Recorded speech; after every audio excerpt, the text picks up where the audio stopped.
Selamat pagi semuanya. Selamat pagi Broken Say.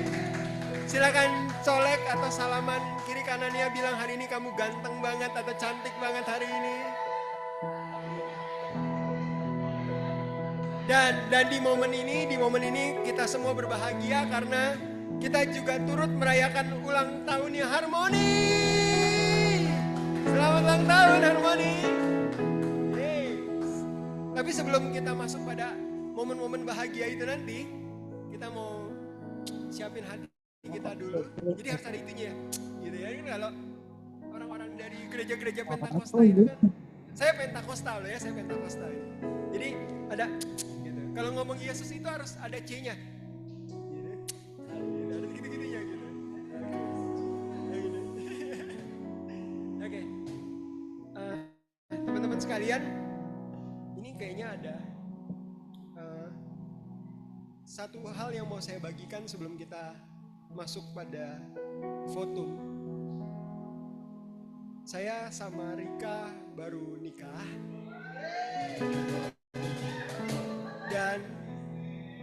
dan Tuhan itu kasih kasih momen yang mengejutkan buat pernikahan kita, yaitu bahwa kita baru ngerasain ketika Rika besok bilang begini, kok besok kayaknya kita nggak masak karena lauk di kulkas sudah hampir nggak ada, dia bilang gitu. Wih gila, baru nikah 2 minggu nggak ada lauk kan gitu buat dimasak gitu. Nah ada satu momen yang aku nggak pernah nyangka, aku cuma bilang gini, ya udah hari ini kita makan cuma tempe sama tahu sama nasi, kita makan aja pakai ucapan syukur, besok kita dapat makan. Gila, itu kata-kata dari mana gue juga belajar gitu. Yang gue inget cuman itu aja, Tuhan gak bakal biarin aku lapar. Itu doaku gitu. Doaku cuman bilang gitu, Tuhan gak mungkin bikin aku lapar. Nah tanggal 21 November Frankie kan ulang tahun ya. Oke. Bung Onggi, halo. Jadi tanggal 21 November kemarin kan Frankie sahabat kita ulang tahun ya. Dan di telepon pagi-pagi, Fred ini Gloria masak, dia bilang gitu. Terus gimana Frank? Alamat rumah lu, Sherlockin, gue mau kirim makanan ke rumah lu. Dan hari itu, detik itu, gue cuma bisa nangis sama Tuhan. Karena gue bilang apa? Tuhan gak akan biarin gue lapar. Dan buat gue, penyertaan Tuhan itu sampai bukan pada kesempurnaannya, karena saya gak pernah tahu sempurnanya Tuhan kayak gimana, tapi sampai kepada kecukupannya saya dan Rika. Gak akan sampai sempurna, karena saya gak tahu Tuhan itu terlalu dalam dan terlalu tinggi pemahaman yang kita bisa pahamin, tapi Tuhan akan bawa kita sampai pada kecukupannya kita. Makanya pujian ini bilang begini,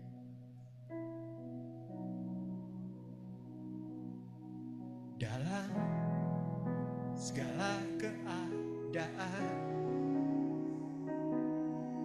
waktu berlimpah maupun kurang, tetap Yesus yang mempesona hatiku. Dia beri damai dan kesempatan baru. Mari kita nyanyi sama-sama. Di setiap musim kehidupan, waktu ku kuat maupun lemah, tetap Yesus yang mempesona hatiku. Dia beri hidup dan kesempatan baru. Sekali Yesus, selamanya Yesus. Harapanku takkan hilang, karena kasih-Nya sekarang ku ada. Oh Yesusku, ku cinta Kau selamanya.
Yesusku, ku cinta Kau selamanya. Sekali Yesus, selamanya Yesus. Harapanku tak akan hilang, karena kasih-Nya sekarang ku ada. Oh Yesusku, ku cinta Kau selamanya. Oh Yesusku, oh Yesusku, ku cinta Kau selamanya. Sekali lagi, oh Yesusku, oh Yesusku, ku cinta Kau selamanya. Tuhan, biar ini menjadi percaya kami. Kami gak pernah cari sempurnanya Tuhan kok. Asal boleh cukup aja dalam hidup kami, kami akan sangat mengucap syukur sama Tuhan.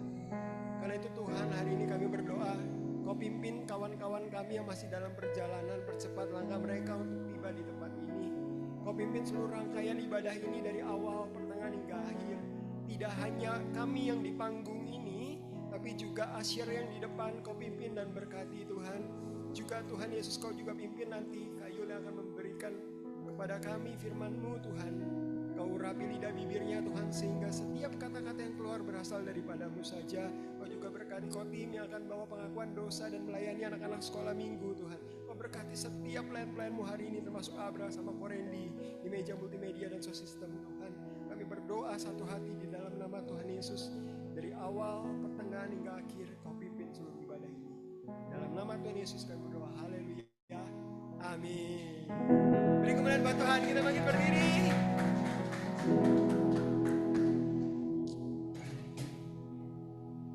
Fungsi gereja adalah di mana kita semua bisa secara komunal bertemu bersama, saling membangun satu sama lain. Mari teman-teman semua kita pujikan pujian ini. Satukanlah hati kami untuk memuji dan menyembah. Malah Bani dulu.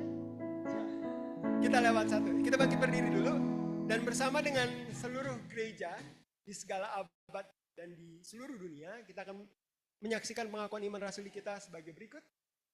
Aku percaya kepada Allah, Bapa kuasa kali langit dan bumi, dan kepada Yesus Kristus, anak yang tunggal Tuhan kita yang dikandung dari Roh Kudus, lahir dari anak darah Maria, yang menderita sengsara di bawah pemerintahan Pontius Pilatus, disalibkan, mati dan dikuburkan, turun dalam kerajaan maut. Pada hari yang ketiga, bangkit pula dari antara orang mati, naik ke sorga, duduk sebelah kanan Allah yang Bapa. Dari sana ia akan datang untuk menghakimi orang hidup dan yang mati. Aku percaya kepada Roh Kudus, gereja yang kudus dan am, Tuhan orang kudus, pengampunan dosa, kebangkitan tubuh, dan hidup yang kekal. Amin. Mari kita nyanyi pujian ini bersama-sama. Satukanlah hati kami.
Antara kami semua, oh Yesus, Tuhan dan Rajaku. Bergandengan tangan.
masuki gerbangnya dengan hati bersyukur.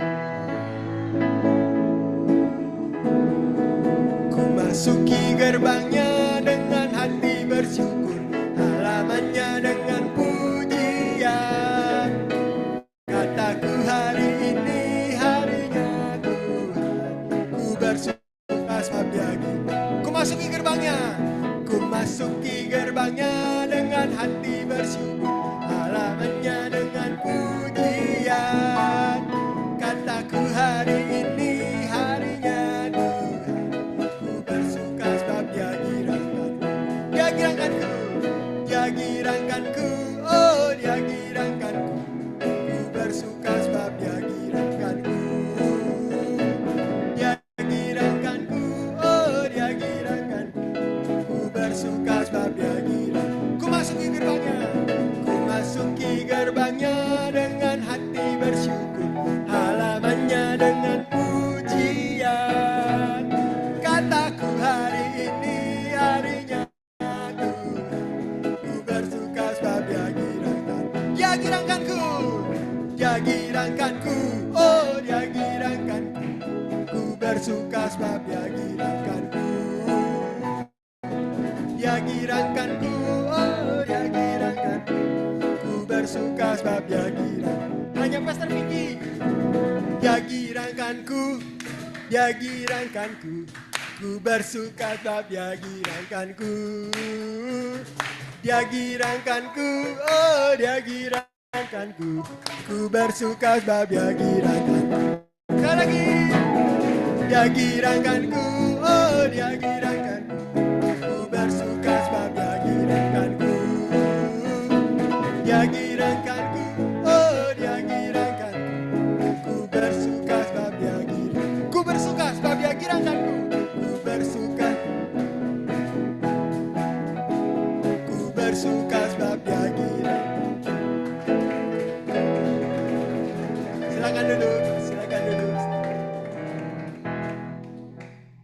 Oke. Nyanyi lagi ya. Nyanyi terus kalau Freddy WL nih katanya. Oke. Kita mau menyanyi satu pujian yang saya tahu pujian ini tuh dari SMA sebenarnya. Salah satu lagunya Frankie Sihombing, salah satu albumnya yang saya tahu tuh Saat Menyembah berapa gitu. Gila, Saat Menyembah, ketahuan dari umur loh. Kayaknya Genzi nggak tahu tuh Saat Menyembah. Pujian ini adalah pujian yang menurut saya liriknya cocok banget untuk pengakuan dosa kita. Yang sebentar akan ditampilkan oleh Kotim dan dibawa ke dalam sana. Pujian ini berkata, saat ku renungkan hidup bersama Tuhan, seringkali kita ngecewain Tuhan. Mari kita masuk dalam pujian pengakuan dosa dengan membawa pujian ini di hadapan Tuhan.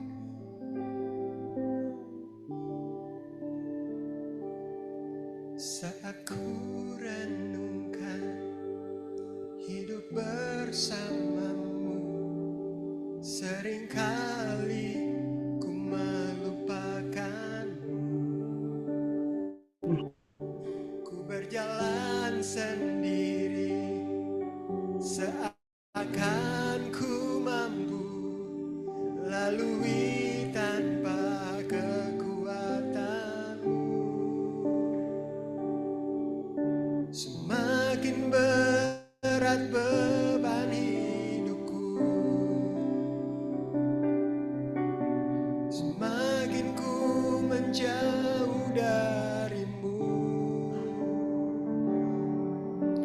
Namun ada cinta yang tak pernah berlalu, cinta yang ku dapat darimu. Telah teruji lalui rentangan sang waktu, kau mati bagiku, berkorban untuk diriku.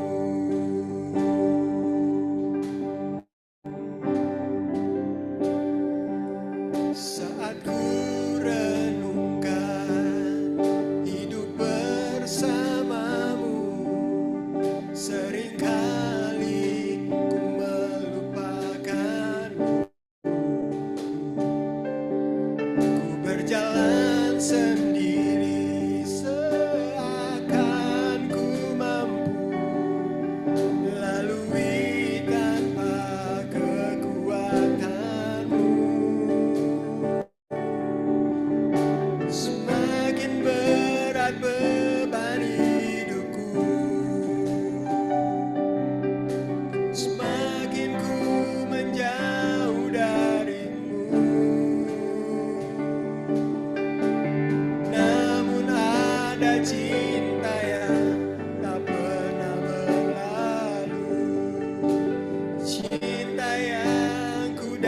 dapat darimu. Telah teruji lalui rentangan waktu, kau mati bagiku, berkorban untuk dirimu. Namun ada cinta yang tak pernah berlalu, cinta yang ku dapat darimu. Mau tim silakan.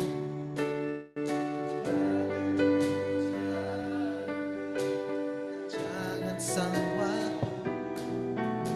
kau mati bagiku, tercipta untuk dirimu.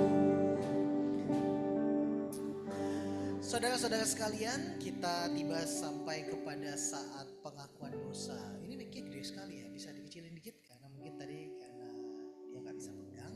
Oke, kita sampai kepada pengakuan dosa. Di dalam pengakuan dosa seringkali kita melihat bahwa pertobatan itu dinilai dari tangisan. Pertobatan itu dinilai dari tangisan. Tapi sebenarnya enggak. Pertobatan itu dinilai dari perubahan, bukan dari tangisan. Kalau hanya menangis tapi enggak berubah, itu artinya enggak bertobat. Ya. Pertobatan dinilai bukan dari tangisan, tapi dari perubahan. Nah, untuk pengakuan dosa hari ini, boleh tampilkan saya berikan judul Little As and Old Hole.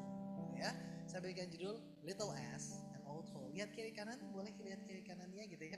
Bilang sama kiri kanannya Little As and Old Hole gitu ya gitu. Whatever it means gitu ya. Oke. Mereka berpikir bahwa saya nggak bisa bawain pengakuan dosa karena katanya dibilang stand up comedy. Tapi ini adalah satu hal yang saya pikir bahwa this is important dan ini mesti dikasih tahu sama teman-teman semua di situ ya.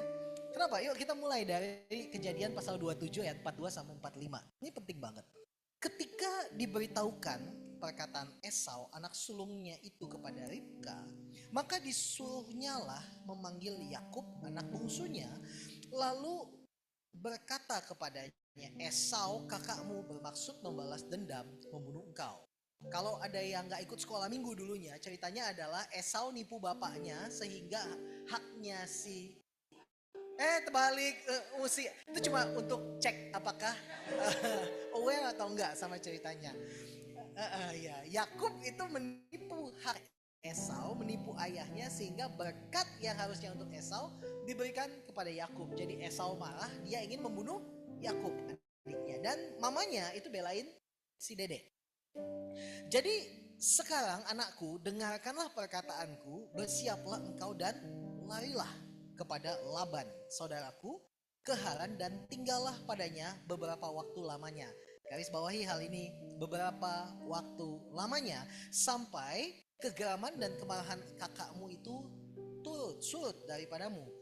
Dan ia lupa apa yang telah engkau perbuat kepadanya, kemudian aku akan menyuruh orang menjemput engkau dari situ. Apakah Esau bisa lupa apa yang dilakukan adiknya terhadap dia? Jawabannya adalah tidak. Kalau Esau lupa artinya Esau amnesia gitu kan ya gitu. Esau tidak akan lupa. Tetapi ibunya bilang kamu tinggal di rumah saudaraku si Laban itu sampai beberapa waktu lamanya sampai amarahnya surut daripadamu. Nah, meet Jacob, the little ass. Yakub seperti namanya yaitu adalah tukang serobot. Demikian namanya, demikian juga orangnya. Dia menipu tapi masih get away with it. Dia curang tapi toh seolah-olah Tuhan masih memberkati dia. Sekarang dia ungsikan sejenak ke rumahnya Laban. Yakub ini bukan anak baik-baik yang teman-teman di sini pikir bahwa dia ini diberkati karena dia baik. No. Yakub adalah seorang penipu kecil. Makanya saya bilang bahwa dia the little ass. Dan yang paling penting adalah ingat kata Ribka apa? Untuk seketika waktunya. Jadi rumah Laban tidak pernah dimaksudkan untuk selamanya. Rumah Laban, pelarianmu, ungsianmu ke rumah Laban tidak pernah untuk selamanya. Rumah Laban tidak pernah dimaksudkan untuk selamanya. Kenapa? Karena Laban is the old hole. Ya. Yakub is the little ass and Laban is the old hole. Dan kejadian mencatat begini, segera sesudah Laban mendengar kabar tentang Yakub, anak saudaranya itu, berlarilah ia menyongsong dia, lalu mendekap dan mencium dia, kemudian bawanya ke rumahnya. Maka Yakub menceritakan segala hal, ihwalnya kepada Laban. Dan lalu kata Laban kepadanya apa? Sesungguhnya engkau saudara sedaging dengan aku. Ini bukan masalah, kita saudara, enggak gitu. I know you, karena you and me, kita ini the same. Engkau saudara, sedarah dan sedaging dengan aku, maka tinggallah Yakub padanya genap sebulan lamanya. Laban yang punya pengalaman yang lebih, ini melihat bahwa ini anak nih, nah pintar nih anak nih, sama nih brengseknya sama gue. Dan Laban adalah orang yang lebih pintar, lebih tua, lebih pengalaman dibandingkan Yakub. Dan ketika mereka berdua bertemu, little S meets the old hole, maka pertanyaannya adalah benefit apa yang bisa gue dapatkan? Dua-duanya bertanya hal yang sama. Laban berpikir, gue bisa dapat apa nih dari anak ini? Dan anak ini berpikir bahwa gue bisa dapat apa nih dari kakek ini? Keduanya mencari keuntungan masing-masing. Di dalam kehidupan kita seringkali kita gak sadar bahwa kita ini perlu banyak yang dikorek dari hidup kita. Kita pikir bahwa kalau kita udah sampai sejauh ini kita udah aman, gak perlu ada yang dikorek-korek lagi. Wrong. Ada banyak hal yang perlu dikorek dalam hidup kita. Kita seringkali seperti Yakub, kita mengeluh tentang keadaan kita, kondisinya belum baik. Tapi kita gak pernah mengeluh kalau keadaan kondisi hati kita sebenarnya belum baik. Seringkali yang terjadi dalam kehidupan kita adalah kondisi hati kita yang belum baik. Dan ketika mereka saling bertanya benefit apa, lalu di tengah-tengahnya muncullah Rahel. Apakah inikah cinta? Ya mungkin saja gitu ya. Tapi mungkin juga ini adalah demi status, kenyamanan, kekayaan, atau mungkin sekedar untuk menolong Tuhan memberkati dirinya. Jadi kalau misalnya Yakub melihat Rahel, oh wanita cantik ini gitu ya, daripada gue di sini nggak ngapa-ngapain selama beberapa waktu, gitu lebih baik gue pacarin. Apakah mungkin begitu? Ya bisa aja. Dan berpikir bahwa apa benefitnya? Laban adalah orang terhormat, orang kaya, punya segala-galanya. Kalau gue pacarin anaknya atau gue menikahi anaknya, and it will be my benefit. Atau mungkin juga berpikir bahwa kalau seandainya Tuhan memang memberkatiku, mungkin inilah caranya.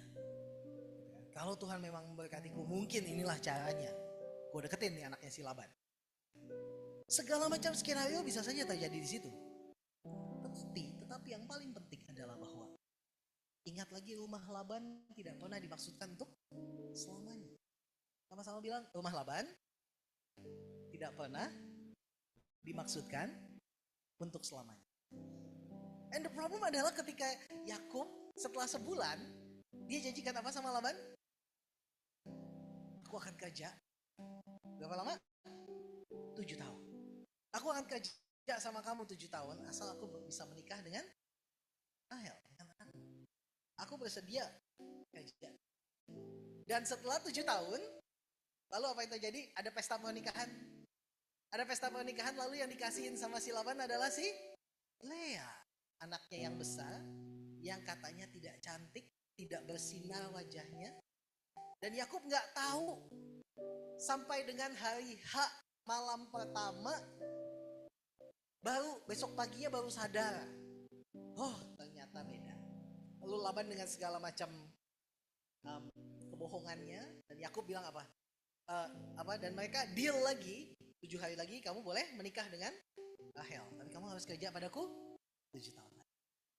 Apa yang tadinya tidak dimaksudkan untuk selamanya, sekarang terlihat untuk selamanya. Probably terlihat untuk selamanya sekarang. Karena ide-ide bodoh itu. Dan it sucks when you're stuck. Dosa membawa kita berjalan lebih jauh daripada yang kita mampu. Dosa membuat kita membayar lebih mahal daripada yang kita sanggup.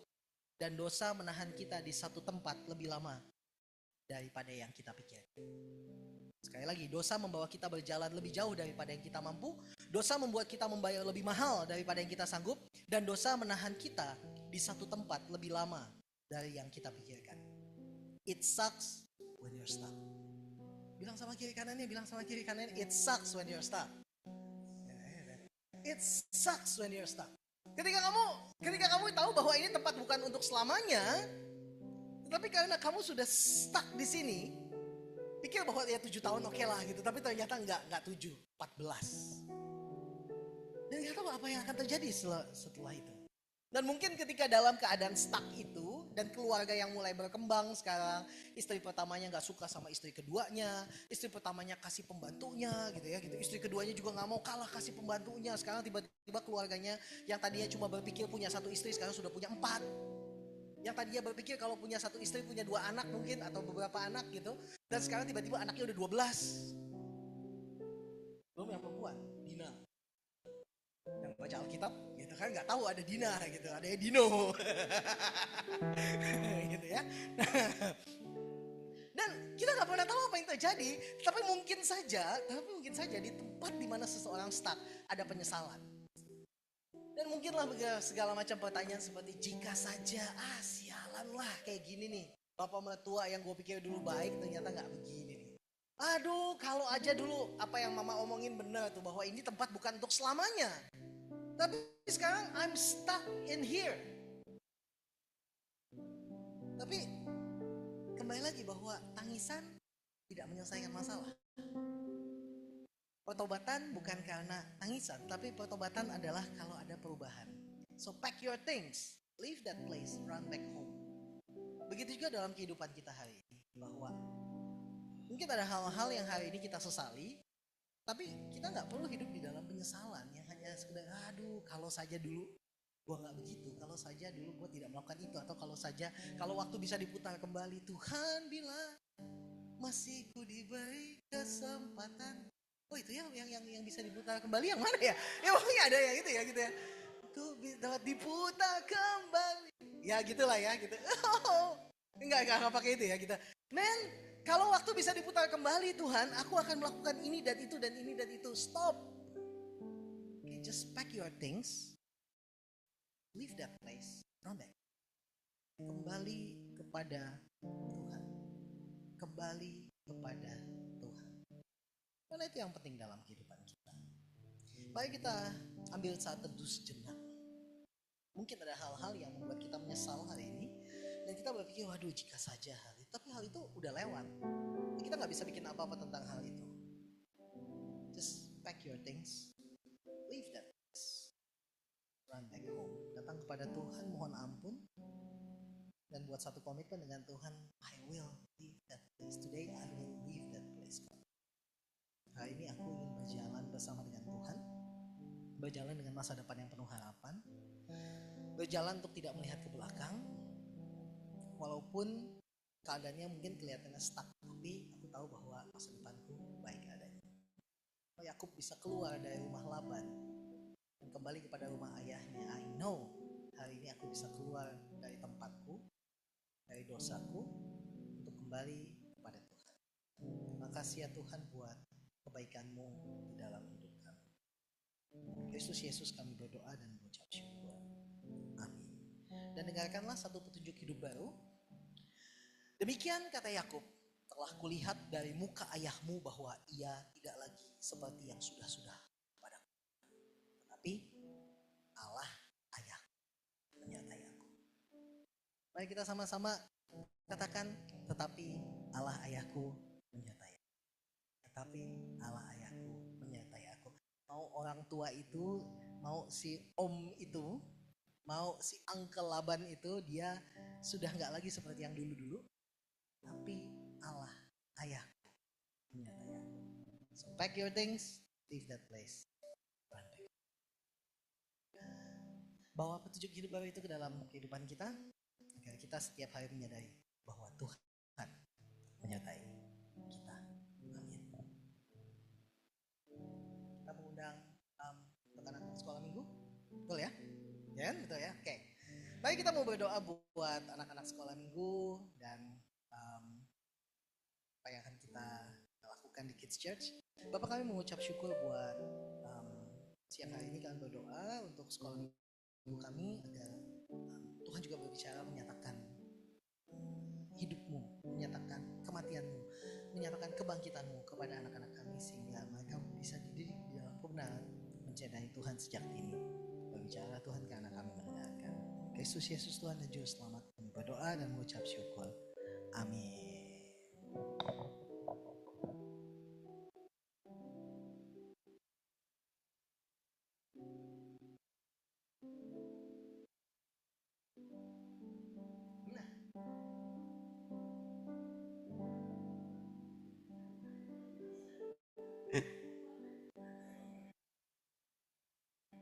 Oke, kita akan masuk dalam firman Tuhan pada siang hari ini. Tapi sebelum kita masuk sama firman Tuhan, ada satu ayat yang akan jadi panduan kita bersama. Terambil dari Matius 25, ayat 38 sampai 40. Bila manakah kami melihat engkau sebagai orang asing, dan kami memberi engkau tumpangan atau telanjang, dan kami memberi engkau pakaian? Bila manakah kami melihat engkau sakit atau dalam penjara, dan kami mengunjungi engkau? Dan 40 berkata, dan raja itu akan menjawab mereka, aku berkata kepadamu, sesungguhnya segala sesuatu yang kamu lakukan untuk salah seorang saudaraku yang paling hina ini, kamu telah melakukannya untuk aku. Ko Felix kemarin kasih postingan di Instagram. Bunyi postingannya begini, kalau kamu ngelihat pengemis di luar pintu gereja, dan kamu gak bisa melihat Yesus dalam diri pengemis itu, percayalah kamu tidak akan pernah menemukan Yesus even dalam tawan perjamuan kudus sekalipun. Ulang ya, apabila kamu ketemu pengemis di depan pintu gereja, dan kamu gak bisa melihat Kristus di dalam pengemis itu, yakinlah kamu pun gak bisa ketemu Kristus even di dalam cawan perjamuan kudus sekalipun. Untuk bisa melihat Kristus dalam diri seorang pengemis, butuh matanya Tuhan, butuh telinganya Tuhan, butuh tangan dan kakinya Tuhan. Kita akan nyanyikan pujian ini bersama-sama. Berikan ku hati Tuhan.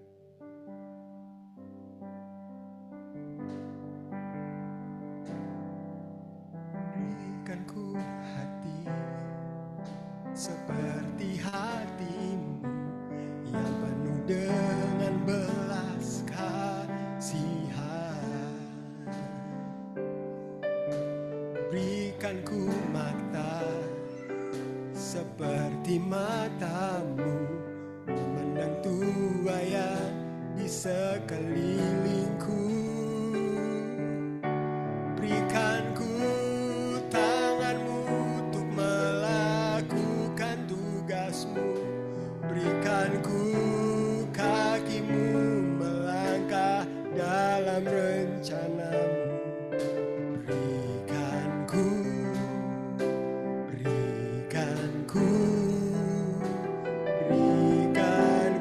hatimu.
sekedar dari bibir kami Tuhan, tetapi berangkat dari sebuah pengertian yang dalam tentang Engkau. Berangkat dari sebuah pengertian yang dalam tentang kasih-Mu, berangkat dari sebagaimana Engkau mengasihi kami, maka biarlah kasih itu meluap di dalam setiap kami, menjadi sebuah wujud nyata di dalam setiap tindakan kami. Terima kasih Tuhan, kami siap mendengarkan firman-Mu, Engkau memimpin kami, mengurapi kami, sampai pada akhirnya nanti. Di dalam nama Tuhan Yesus Kristus kami berdoa dan mengucap syukur. Haleluya, amin. Oke, silakan duduk, Broken Saint, Bapak Ibu semuanya. Oke, ya, ini udah cukup mic-nya? Cukup ya? Oke. Nah, sekarang kita coba tes ini dulu ya. Oke. Kembali. Oke. Ya. Hari ini, bulan ini tema kita adalah Rooted in Progressivity, gitu ya. Bulan lalu kita sudah mendengar bagaimana Pastor CJ berbicara tentang Rooted in Progressivity, dan hari ini adalah lanjutan kisah itu dan sebagai rangkaian tema dari bulan reformasi, gitu ya. Nah, disclaimer dulu ya, ini disclaimer dulu gitu. Apa yang saya sampaikan hari ini itu sudah direview oleh Pastor Fink ya. Jadi untuk memastikan bahwa saya tidak sesat berpikir gitu ya. Dan jadi kalau ada pertanyaan dari Broken Saint semua atau dari netizen gitu, silakan menghubungi Pastor Fink ya. Enggak ya. Nah, oke. Hari ini saya khotbah tapi kayaknya saya kayak berasa lagi sedang tesis ya. Dosen pembimbingnya Pastor Finky gitu ya, dosen pengujinya di sini ada Pastor CJ. Ya, saya tahu tugas Anda adalah mencatat menit-menit untuk Reels ya. Tapi kehadiran Anda di situ memberikan seperti seolah-olah Anda sedang menguji saya gitu ya. Oke. Nah, kenapa saya mengangkat ini ya? Matius pasal 24 sampai 25. Sebenarnya ini berangkat dari pertanyaan saya sendiri gitu tentang beberapa hal yang muncul lah di dalam benak saya. Beberapa waktu lalu mungkin sudah hampir setahun atau setengah tahun lebih lah ya. Saya kan tergabung dalam vokal group Jericho dan kita punya lagu baru gitu ya. Namanya Siapkan Minyak untuk Pelitamu yang terinspirasi dari Matius 25 ayat 1 sampai 13. Ini pasti di sini semua udah tahu ya. Matius 25 ayat 1 sampai 13 itu adalah perumpamaan 5 gadis bodoh dan 5 gadis bijaksana. Awalnya dari situ gitu. Ketika mendengarkan itu saya sebenarnya bertanya, sebenarnya makna yang saya pahami selama ini benar atau enggak gitu ya. Tapi itu sekedar muncul saja di dalam pikiran gitu. Dan kemudian tertrigger lagi ketika beberapa waktu lalu gitu ya, mungkin hampir sebulan lalu saya menonton sebuah mini drama. Jadi ada sebuah gereja ulang tahun dan dia menampilkan mini drama tentang Matius 25 ini, tentang si 5 gadis bodoh dan 5 gadis bijaksana. Dan tentu saja drama kan adalah drama yang mencekam gitu. Dan ini mengingatkan saya, memori saya tentang apa yang saya pelajari dulu mengenai akhir zaman. Gitu ya, sebagai background mungkin apa yang saya tahu tentang akhir zaman adalah saya tahu dari satu buku Tulang Elisa, majalah Tulang Elisa mungkin ya. Yang ngomong wow itu berarti tahu lah bagaimana Tulang Elisa dulu memunculkan kisah tentang akhir zaman gitu ya. Yang nggak tahu ya begitulah, dramatik ya, dramatik, mencekam, menakutkan. Di satu sisi membuat akhirnya orang oh ya oke. It's time to bertobat gitu ya, karena memang semenakutkan itu gitu ya. Jadi saya baca Tulang Elisa gitu ya, terus kemudian saya juga membaca tafsir Daniel Timotius, siapa namanya, Timotius Subekti ya kalau nggak salah, pendeta zaman dulu yang karismatik abis gitu ya, itu semua saya baca gitu. Nah,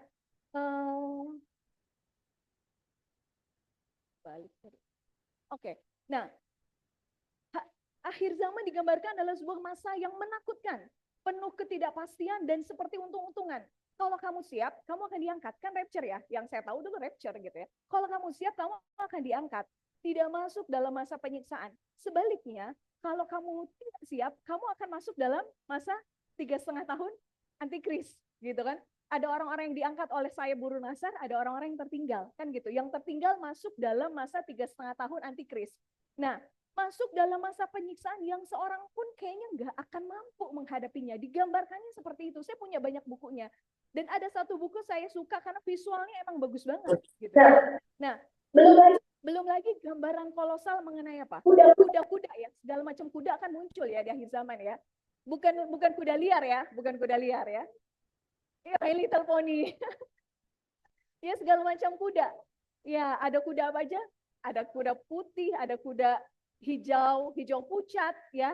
Ada kuda segala macam. Ya, ada yang bawa bokor gitu. Segala macam kuda muncul dengan segala maknanya. Kuda ini adalah masa kesulitan ekonomi. Kalau kuda yang abu-abu penyakit gitu segala macam kuda muncul. Dan yang mungkin sejaman saya waktu itu kita menghitung komputer. Ada ingat komputer kalau dihitung jumlahnya berapa? 666. Apa? Komputer itu C-nya 3, O-nya berapa? Kalau dijumlahin itu 666 memang. Gitu. Jadi waktu itu masa munculnya komputer dan semua orang Kristen berpikir bahwa komputer itu gitu. Ya. Sementara, dan akhirnya kita dipenuhi ketakutan dong, termasuk saya. Saya membayangkan gila kalau gue masuk dalam zaman itu, kayaknya nggak mampu deh. Gitu. Nah, that's why harus bersiap-siap. Dulu khotbahnya tuh gitu. Karena masa ini menakutkan, masa ini semua orang nggak bisa tahan, you have to prepare. Gitu. Jadi kamu harus bersiap sedia. Nah, namun masalahnya adalah gambaran mengenai apa yang harus disiapkan tuh nggak jelas. Gitu ya. Kebalik. Nah, tidak saya mendengar bahwa siap sedia dalam menyambut kedatangan Tuhan adalah ketika akhir zaman tiba, kau harus dekat dengan Allah. Gitu narasi. Kau harus dekat dengan Allah, sedang menyala di dalam Tuhan. Para pendeta seringkali mengambil perumpamaan 10 gadis tadi, dan minyak dimaknai sebagai Roh Kudus, sebagai sebuah spirit yang harus ada di dalam hatimu, yang membuat kita menyala. Nah, gambaran menyala seperti apa? Gambaran menyala adalah ketika engkau sedang tenggelam dalam seluruh aktivitas rohanimu. Saat teduh setiap hari, lihat pelayanan, bersaksi tentang Yesus, menekankan usaha kita untuk dekat dengan Allah. Menekankan personal readiness kita, kesiapan kita secara pribadi, gitu ya. Di satu sisi, ya, belum selesai penderitaannya. Di satu sisi, usaha itu tidak pernah cukup. Karena si aktifnya kegiatan rohani selalu dikontraskan dengan apa?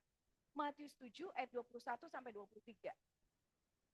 Bukan setiap orang pada akan masuk ke dalam kerajaan. Ya, setiap hari, berdoa setiap hari, membaca Alkitab setiap hari, bukan berarti itu akan hidup saya waktu itu, hidup saya sih lebih tepatnya ya. Nah, hidup kita ya.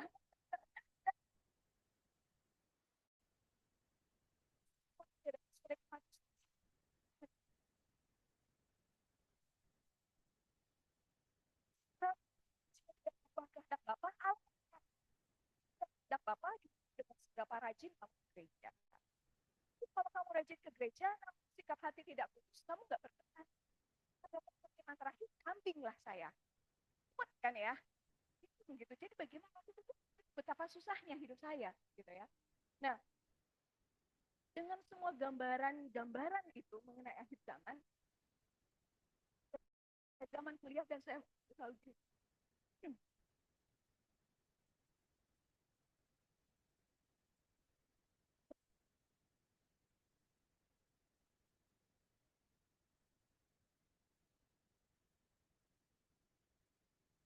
barang itu sampai ketika zaman kuliah bahwa saya sedang merasa on fire gitu ya di dalam Tuhan. Maksudnya on fire tuh beach stone tiap pagi. Ada yang mengenal kata beach stone nggak? Selain saya.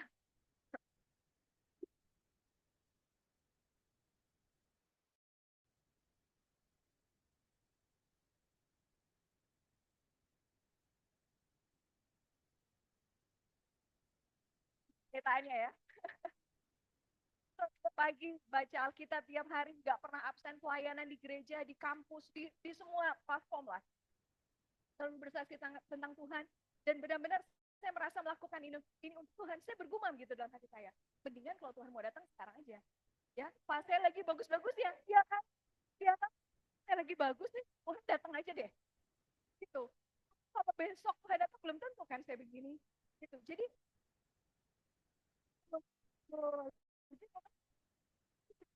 gitu saya tahu lah. Nah, dan saya bertemu dengan Tuhan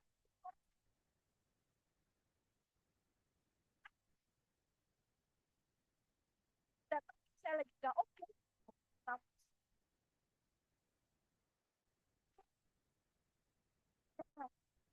daripada saya masuk dalam masa penyiksaan, saya membayangkan itu nggak mungkin lah saya sanggup gitu. Nah, akhirnya semua memori saya mengenai apa yang saya alami dulu gitu ya, apa yang saya rasakan membuat saya oke, baca lagi. Apa sih yang dimaksud dengan itu semua? Lah, dan saudara pasti hafal lah. Bagaimana perumpamaan tentang 5 garis bodoh, 5 garis bijaksana, perumpamaan tentang talenta, semuanya sudah hafal. Itu membuat saya coba, oke, saya mau baca lagi. Apa yang dimaksud dengan hal ini? Dan cara saya membaca tentu saja berbeda dengan cara saya membaca sebelumnya, gitu ya. Nggak sia-sia lah sekolah di RLC ya. Nggak sia-sia bertemu dengan Pastor Pinky, Pastor CJ dan juga Pastor Tim gitu ya. Nah, saya coba melihat lagi konteks pada zaman itu ya, dan nggak pisah-pisahin lagi. Kalau yang saya dengar waktu itu kan selalu khotbahnya tuh nggak selalu dipisah-pisah gitu, bukan jadi satu kesatuan gitu. Nah, karena setiap narasi pasti membentuk pesan yang ingin disampaikan. Dan kalau teman-teman atau Broken Saint membaca atau mendengar podcast Ineransi, kan di situ saya juga bertanya, lalu kita sebagai orang awam bagaimana cara kita membaca Alkitab? Dan dijawab oleh para pastor di sana. Saya coba menerapkan itu gitu. Nah, dengan mempertanyakan mengapa begini, kenapa pasal ini berkata seperti ini, kenapa pasal itu berkata seperti itu, gitu ya. Nah, sekarang kita lihat Matius pasal 24 sampai 25. Nah, kalau struktur teks ya, saya nggak struktur teks karena saya juga nggak bisa. Saya coba membandingkan aja ya, membandingkan setiap pasal demi pasal gitu ya. Pasal 24 ini nggak bisa dipisahin ya, karena tema besar dari pasal 24 sampai 25 itu adalah tentang khotbah akhir zaman, ditulis begitu di dalam Alkitab. Pasal 24 ayat 1 sampai 2 bait Allah akan diruntuhkan, 24 ayat 3 sampai 14 permulaan penderitaan, ayat 15 siksaan berat dan Mesias palsu. Kemudian ayat 29 tentang pohon ara dan seterusnya. Ditutup dengan penghakiman terakhir gitu ya. Nah, di tengah-tengah ini mana? Nggak bisa begini. Oke. Ya udah, oke, begitulah ya. Di sini ada 5 garis bijaksana, 5 garis bodoh, ada perumpamaan talenta, ada perumpamaan hamba. Oke. Nah, dari semua pasal-pasal ini, kalau Bapak Ibu Broken Saint semua baca lagi nanti di rumah, sebenarnya menurut saya ya, pasal yang paling clear adalah pasal yang terakhir, atau pesan yang paling jelas adalah pasal terakhir mengenai penghakiman terakhir, dan yang sudah tadi dibacakan juga oleh Freddy. Nah, menurut saya adalah message atau pesan yang paling jelas dari semua pasal-pasal ini. Nah, makanya alur ini akan menjadi alur mundur. Kita akan mundur, kita akan mulai dari pasal terakhir sampai nanti ke atas gitu ya. Oleh karena itu saya undang dengan hormat Miss Yacia untuk membacakan Matius 25 ya, ayat 31 sampai 40.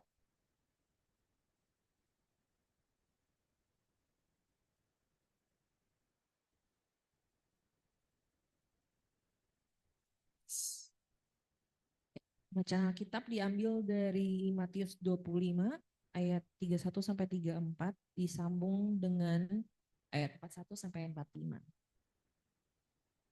Apabila Anak Manusia datang dalam kemuliaannya dan semua malaikat bersama-sama dengan Dia, maka Ia akan bersemayam di atas tahta kemuliaannya. Lalu semua bangsa akan dikumpulkan di hadapannya dan Ia akan memisahkan mereka seorang daripada seorang, sama seperti gembala memisahkan domba dari kambing. Dan Ia akan menempatkan domba-domba di sebelah kanannya dan kambing-kambing di sebelah kirinya. Dan raja itu akan berkata kepada mereka yang di sebelah kanannya, "Mari, hai kamu yang diberkati oleh Bapakku, terimalah kerajaan yang telah disediakan bagimu sejak dunia dijadikan." Dan Ia akan berkata juga kepada mereka yang di sebelah kirinya, "Enyahlah dari hadapanku, hai kamu orang-orang terkutuk, enyahlah ke dalam api yang kekal yang telah sedia untuk iblis dan malaikat-malaikatnya. Sebab ketika aku lapar, kamu tidak memberi aku makan. Ketika aku haus, kamu tidak memberi aku minum. Ketika aku orang asing, kamu tidak memberi aku tumpangan. Ketika aku telanjang, kamu tidak memberi aku pakaian. Ketika aku sakit dan dalam penjara, kamu tidak melawat aku. Lalu mereka pun akan menjawab dia, katanya, Tuhan, bila manakah kami melihat engkau lapar atau haus, atau sebagai orang asing, atau telanjang, atau sakit, atau dalam penjara, dan kami tidak melayani engkau? Maka ia akan menjawab mereka, aku berkata kepadamu, sesungguhnya segala sesuatu yang tidak kamu lakukan untuk salah seorang dari yang paling hina ini, kamu tidak melakukannya juga untuk aku. Oke, thank you ya. Oke, nah dari ayat ini gitu ya, kita melihat bah di situ diumpamakan sang raja bersemayam di tahta kemuliaan, lalu semua bangsa akan dikumpulkan dan sang raja akan memisahkan seorang demi seorang. Sama seperti gembala memisahkan kambing dan domba. Dengan jelas gitu ya, mengungkapkan apa yang harus kita lakukan dalam rangka bersiap sedia. Ini kan sebenarnya sebuah rangkaian ya, pasal 24 sampai 25. Definisi siap sedia atau berjaga-jaga yang dituliskan di dalam Matius 25 ayat 31 sampai 46 ini adalah dengan melakukan sesuatu untuk saudaraku yang paling hina. Memberi mereka yang haus, memberi makan mereka yang lapar, memberi tumpangan kepada orang asing, memberi pakaian kepada orang telanjang, melawat orang sakit, mengunjungi mereka yang di penjara. Nah, sang siap sedia ini kelihatannya menjadi nggak nyambung gitu dengan pengertian yang selama ini saya pahami. Bahwa dalam rangka berjaga-jaga menyambut kedatangan anak manusia kedua kali, maka haruslah saya sedang tidak hidup dalam keberdosaan, hidup kudus, rajin membaca Alkitab, doa, melayani, dan semua aktivitas rohani lainnya.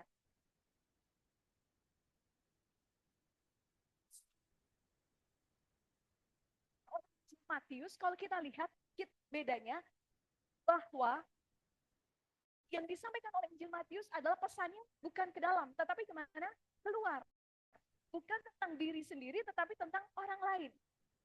Yang diperintahkan oleh Yesus yang tertulis di dalam Injil Matius adalah bukan berpusat pada diri sendiri, tetapi berpusat kepada orang lain. Bukan sekedar, bukan cuma, atau bukan hanya untuk melakukan aktivitas rohani. Nah, dalam bahasa Pastor CJ minggu lalu adalah memanusiakan manusia. Nah, kalau message-nya, kalau pesannya adalah seperti itu, yang kita lihat di dalam ayat 31 sampai 46, lalu bagaimana kita melihat perumpamaan talenta? Sekarang kita naik ke pasal sebelumnya, yaitu pasal 25 ayat 14 sampai 30. Ketika saya menyusun ini, gitu ya, saya bertanya-tanya juga pada teman-teman Kristen lainnya, apa sih yang kamu pahami tentang perumpamaan talenta? Itu saya bertanya, apa sih yang kamu pahami tentang gadis bijaksana dan gadis bodoh? Dan umumnya, bukan umumnya, dan semuanya menjawab sama seperti saya pahami sebelumnya. Gitu, jadi semua pengertiannya sama. Nah, selama ini dan juga si banyak orang Kristen lain memahami bahwa perumpamaan talenta adalah sebuah karunia. Talenta itu adalah sebuah karunia, sebuah bakat, gift gitu, yang sudah diberikan oleh Tuhan. Dan pesannya adalah bagaimana kita menjaga dan mempertanggungjawabkan karunia atau talenta yang telah diberikan oleh Tuhan. Jadi pengertian ini juga tidak salah gitu ya. Tapi pengertian ini juga sangat memberkati dan mendidik orang Kristen untuk mempergunakan sebaik-baiknya apa yang Tuhan sudah berikan dalam hidup kita masing-masing. Bahwa pasal 24 sampai 25 ini adalah tentang bagaimana bersiap sedia dalam menanti kedatangan Tuhan yang kedua. Dan di ayat-ayat terakhir dari pasal ini yang sudah tadi kita baca, bahwa yang disebut benar oleh Tuhan adalah mereka yang mengasihi sesama, tidak akan menggelitik pengertian kita sekarang. Apa hubungannya menjaga talenta dengan talenta yang Tuhan berikan? Bagaimana kalau itu bukan makna yang sebenarnya? Bagaimana jika ada makna yang lain? Dan selama ini saya dan mungkin juga banyak orang memaknai bahwa si Tuhan yang berpergian ini adalah siapa? Yesus. Tapi mari kita melihat lebih dalam lagi. Nah, di perumpamaan talenta ini, di ayat ke-24, karakter Tuhan ini digambarkan oleh hamba ketiga yang menerima satu talenta. Kan ada si Tuhan lagi bepergian, lalu dia memberikan talenta kepada tiga hambanya. Yang satu 10, yang satu 5, dan yang satu 1. Yang 10 dan 5 dilipat gandakan, yang satu dikubur. Gitu kan. Nah, karakter Tuhan digambarkan oleh hamba yang ketiga yang menerima satu talenta adalah sebagai berikut.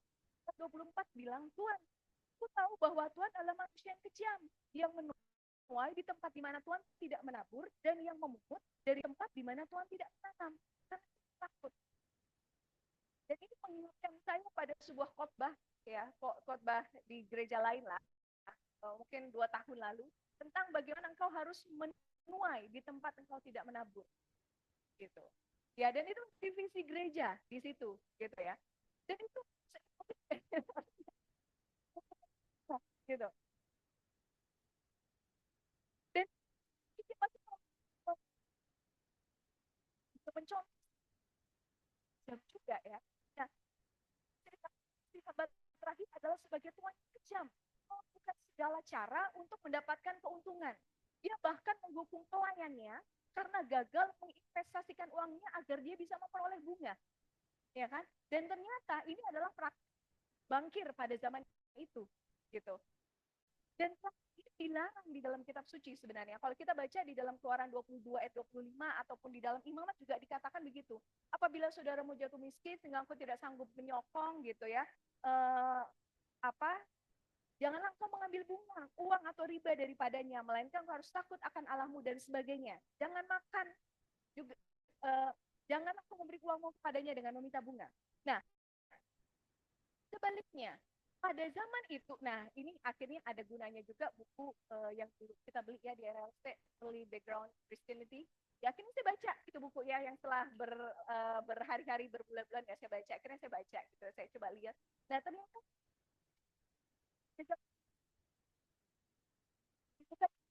dengan mengambil riba ya, dengan mengambil bunga gitu ya. Jadi ternyata itu adalah proses yang lazim untuk menguburkan uang gitu, untuk menyimpan. Oke, karena mungkin waktu itu kan belum ada bank ya. Dan Tuhan itu di ayat 20 menyiapkan hal itu. Nah, kalau sekarang kita coba bandingkan di dalam Matius 18 ayat 21 sampai 35 perumpamaan tentang pengampunan. Ada tuan memiliki hamba, hambanya itu memiliki hutang. Dan si tuan itu mengampuni hamba yang memiliki hutang. Dan apa yang dilakukan oleh si hamba itu? Dia ada datang ke dia pun hutang seperti itu. Dan apa yang dilakukan oleh si hamba?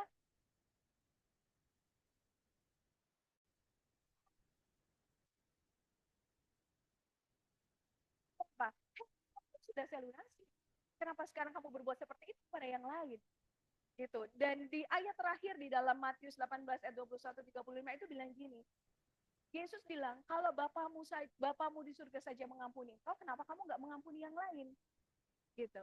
Nah, jadi sekarang kita punya 2 perbandingan. Satu tuan yang ada di dalam Matius 25 tadi, di dalam perumpamaan talenta, dan yang satu lagi, ya silakan, selamat datang.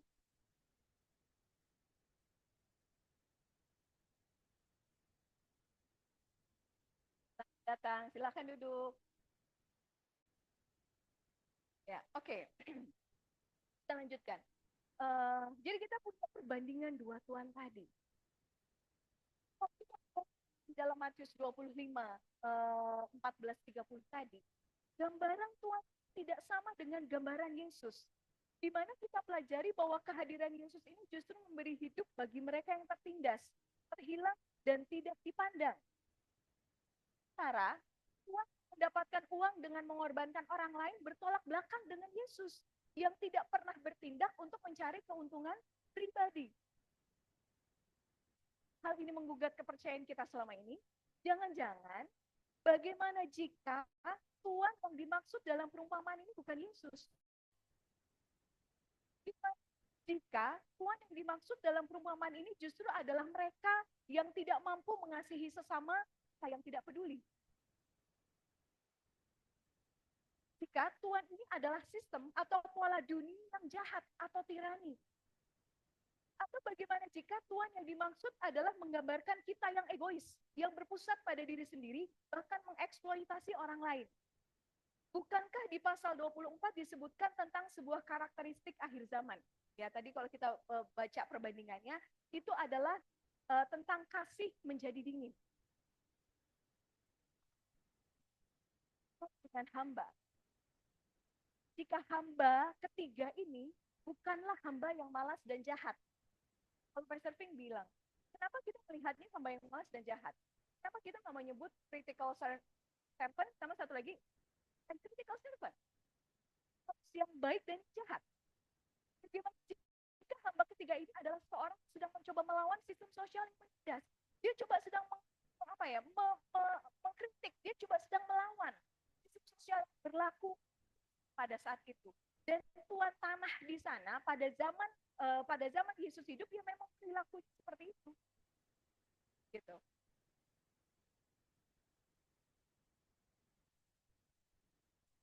Hamba ketiga ini menggambarkan tentang kejujuran. Para si tuan adalah orang Farisi yang menggambarkan antusiasme Taurat, ya, menjaga Tauratnya, gitu. Atau jangan-jangan hamba ketiga ini adalah Yesus. Bukankah itu yang dilakukan Yesus dengan kedatangannya ke dunia ini, melawan sistem dunia yang menindas? Kalau kata Pastor Pinky bahwa Yesus bukan saja tokoh religius, tetapi sosial. Dia hadir mendobrak sistem tirani yang berjalan sepanjang masa. Dengan kedua hamba yang lain. Bagaimana jika kedua hamba ini juga adalah kita?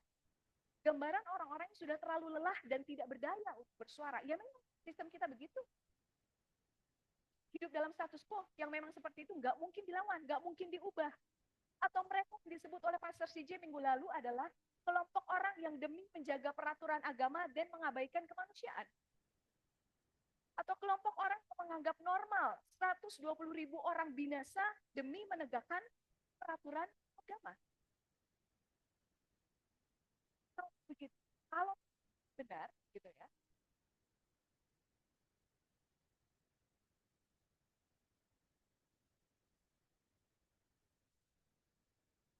Oke. Kalau ya. Oke. Dia adalah dengan menyuarakan dan mengupayakan kesejahteraan dan keadilan sosial dalam kasih. Bagaimana jika demikian?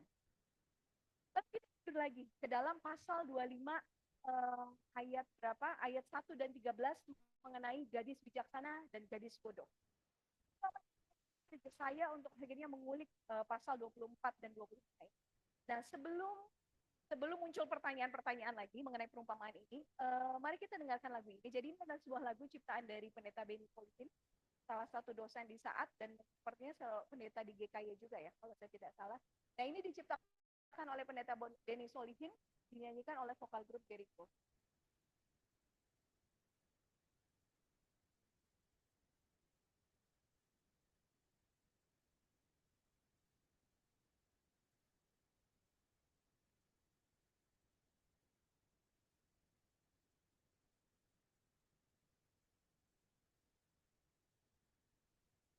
Karena pelitamu, terangilah kegelapan dunia. Lihatlah mereka yang tersesat, putus asa dan menderita. Bawalah mereka pulang, bawalah mereka pulang.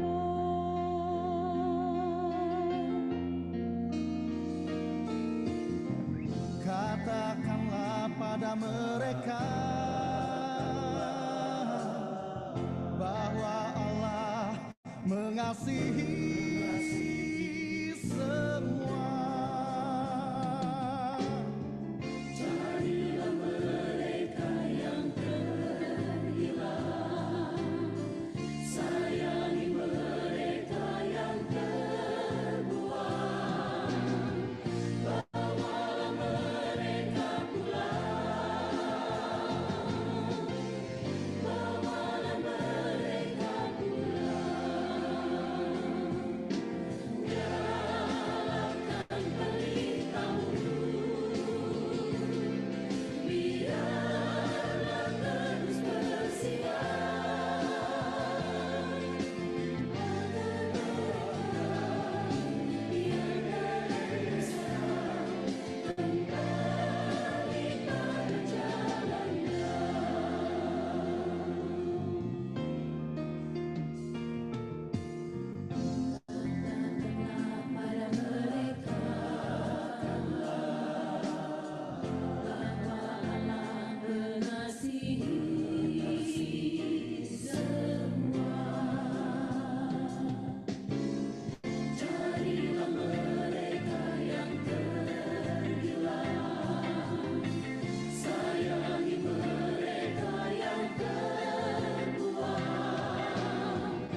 mempersiapkan ini saya jadi teringat sebuah lagu ini. Ini lagu udah lama sekali, yaitu Randy waktu itu masih kudus ya, nggak ada nggak ada tatonya.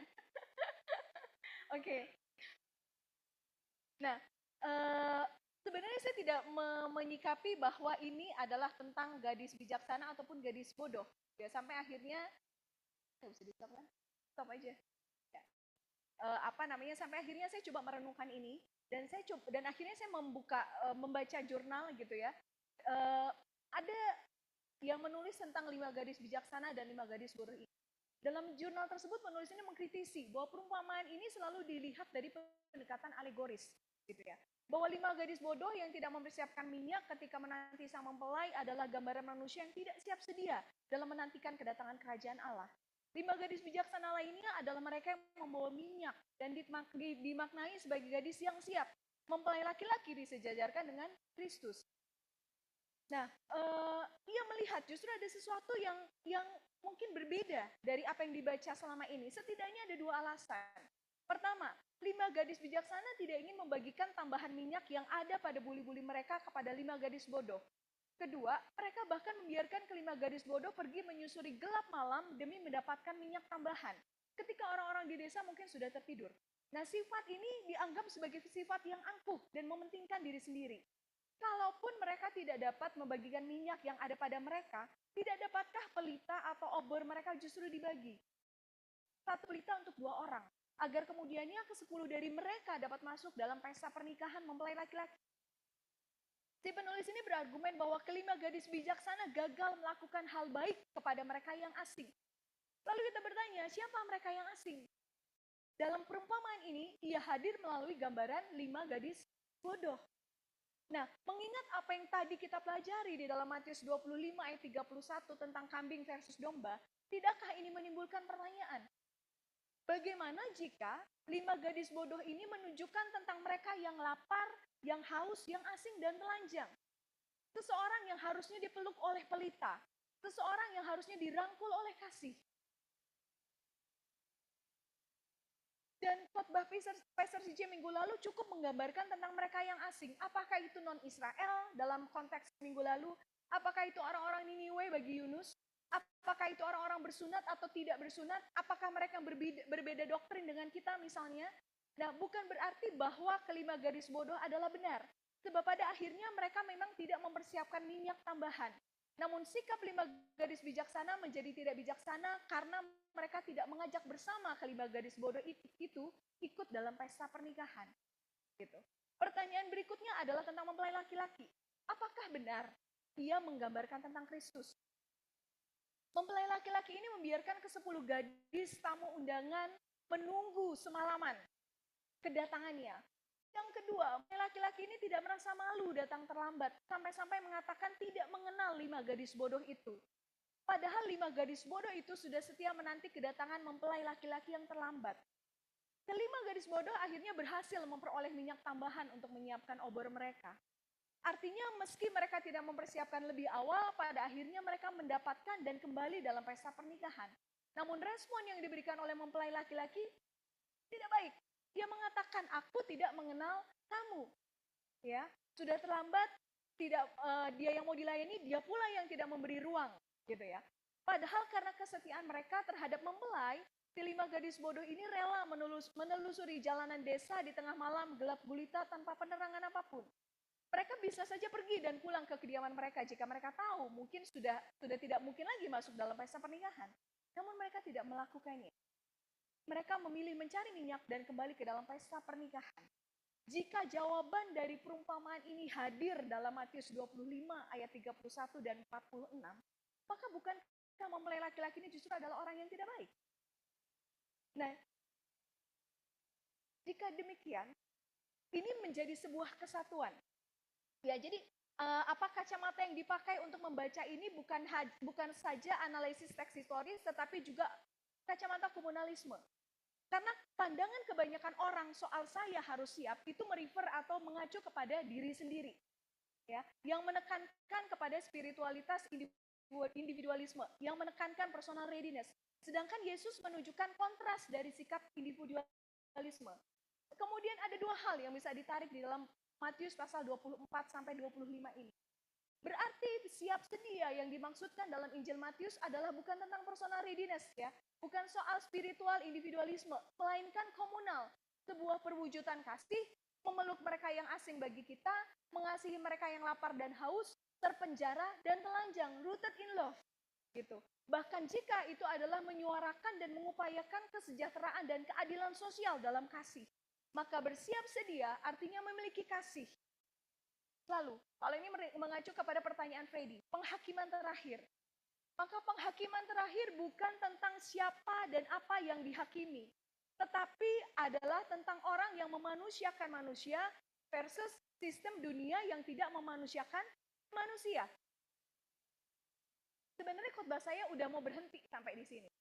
Tetapi begitu dilihat oleh Pastor Pinky ditambahin, coba Kak, maju lagi ke Matius 24 ayat 37 sampai 44. Oke, ya. Sebagai murid yang baik saya bilang, oke, saya lihat. Akhirnya kita lihat Matius 24 ayat 37 sampai 44.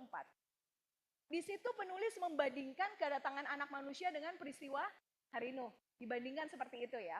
Dan ini menjadi menarik. Dituliskan bahwa sebelum air bah, jangan ya.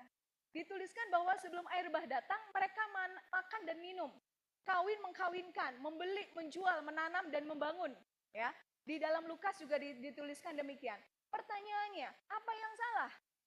Kan kita juga perlu makan dan minum, perlu bekerja, perlu kawin mengkawinkan, ya nggak Fred? Ya, nggak mungkin kita tidak melakukan itu.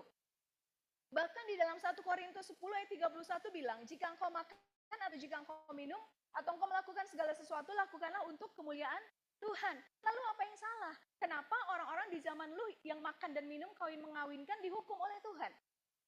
Nah, yang salah ketika hidup kita menjadi sepenuhnya tenggelam di dalamnya, sehingga semua aktivitas makan, minum, kawin, mengawinkan, bekerja itu menjadi tujuan pada dirinya sendiri, dan membuat nilai diri kita menjadi bergantung pada hal-hal tersebut. Sama seperti seorang anak muda, khotbahnya Pastor CJ, yang menaruh nilai dirinya pada apa? Ketaatan hukum Taurat. Sama seperti Yunus, yang menaruh nilai teologisnya pada apa? Pada Allah yang hanya ingin menyelamatkan orang-orang Ibrani. Sehingga tidak mungkin Allah menyelamatkan orang-orang Niniwe. Ya, maka hal-hal tersebut tidak lagi menjadi sesuatu yang memuliakan Allah, melainkan menjadi suatu kutuk. Nah, hal ini tanpa kita sadari, jika ini menguasai kehidupan kita, akan menuntun kita pada konsumerisme, materialisme, dan rasa aman yang palsu, karena kita menaruh diri kita pada hal itu. Dan seringkali sifat egois, mementingkan diri sendiri, lupa untuk sebuah hidup yang mengasihi sesama atau yang lian. Mempelajari ini, mengingatkan saya, ini jadi kasih yang menjadi dingin di dalam pasal yang tadi ya, sebuah tanda akhir zaman adalah kasih menjadi dingin. Nah, mempelajari ini mengingatkan saya akan perkataan 2 Timothy. Ya, ada 2 Timothy yang saya ingat di sini. Pertama adalah Timothy Keller. Waktu itu dalam bukunya Timothy Keller bilang, ketika Allah membiarkan manusia mendapat apa yang menjadi keinginan-keinginannya sendiri, itulah kutuk. Lalu gembala kita Timothy Athanasius bilang, masalahnya bukan istri Lot tinggal di Sodom, tapi Sodom tinggal di dalam istri Lot. Jadi memang gak ada yang salah dengan makan dan minum itu. Ya, nggak ada yang salah dengan itu semua, gitu. Tetapi menjadi masalah ketika istri Lot menjadi masalah ketika Sodom tinggal di dalam istri Lot. Nah, hal ini akhirnya menjelaskan mengapa kasih bisa menjadi dingin, menjelaskan mengapa tingkat kepedulian menjadi rendah, gitu ya. Nah, kemudian ayat selanjutnya, di situ ayatnya disebutkan ya, ada 2 orang, satu ditinggal, satu diangkat, gitu ya. Dan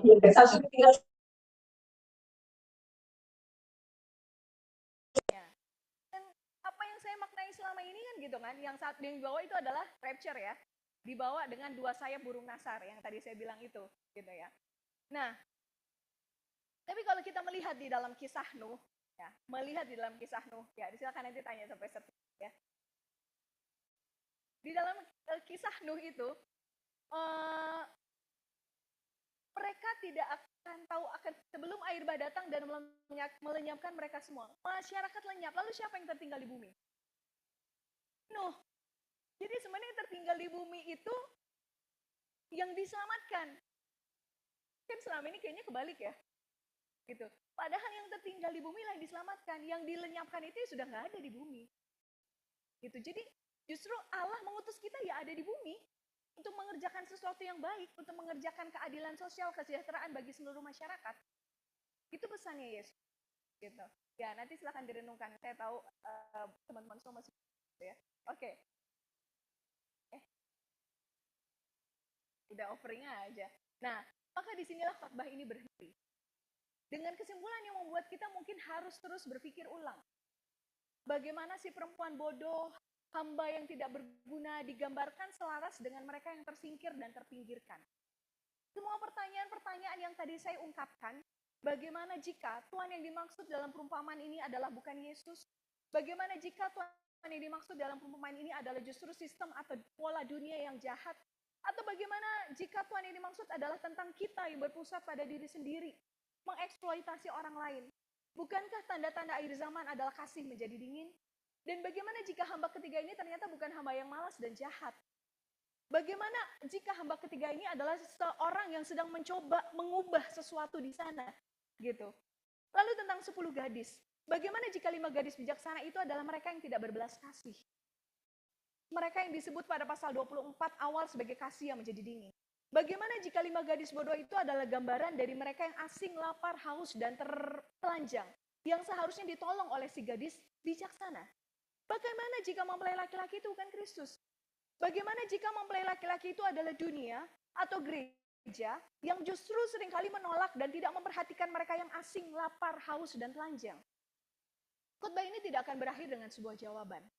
Pertama, saya tidak memiliki kapasitas untuk menjawab semua pertanyaan ini. Biarlah ini menjadi PR saudara-saudara dan PR para pastor untuk memperjelas hal ini. Tapi yang ingin saya sampaikan adalah, mari mempertanyakan lagi apa yang selama ini sudah kita baca.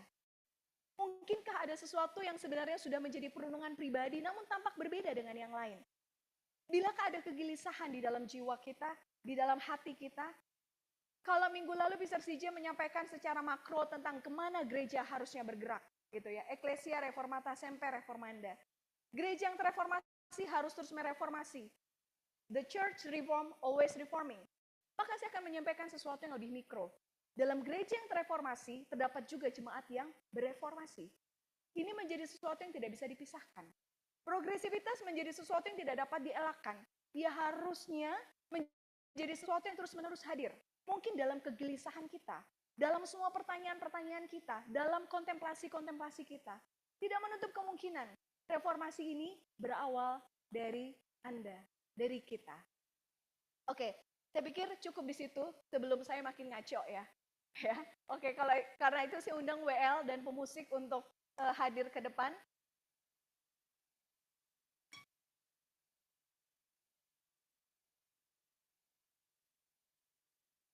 Kita mau nyanyikan Berikanku Hati.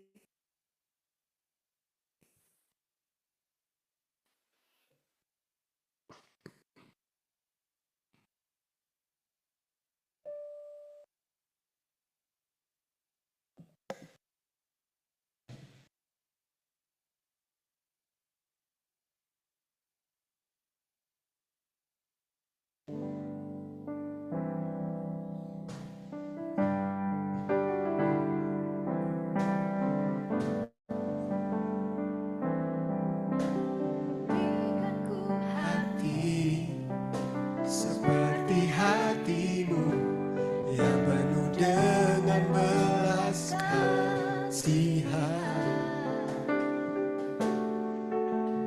Berikanku mata seperti matamu, memandang tuaya di sekelilingku. Ku hatimu melakukan tugasmu, berikanku tanganmu, rencanamu,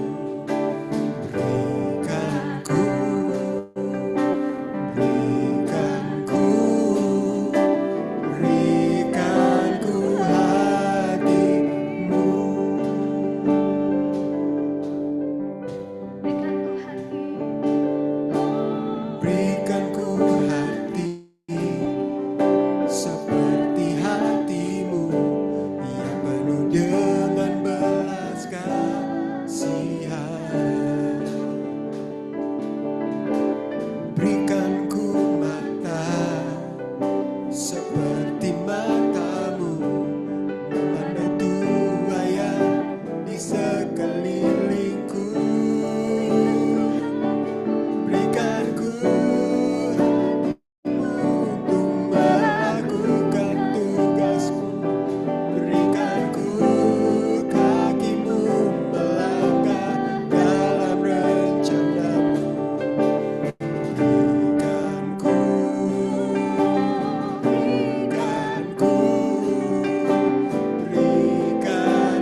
kehidupan kami.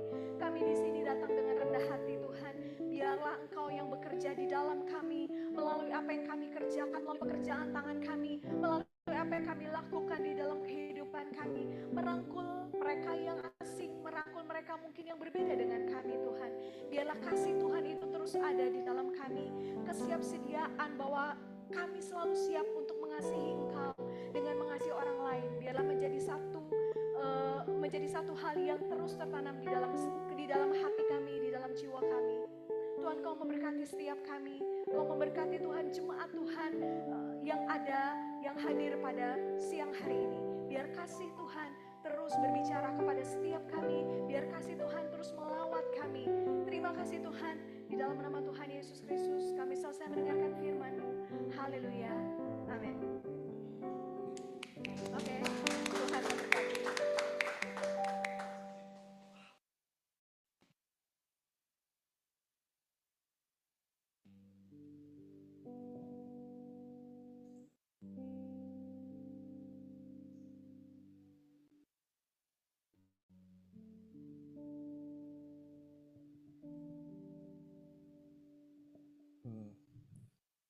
Puji Tuhan, tadi sudah dikutip dari Matius 25, jadi saya nggak perlu bacain lagi.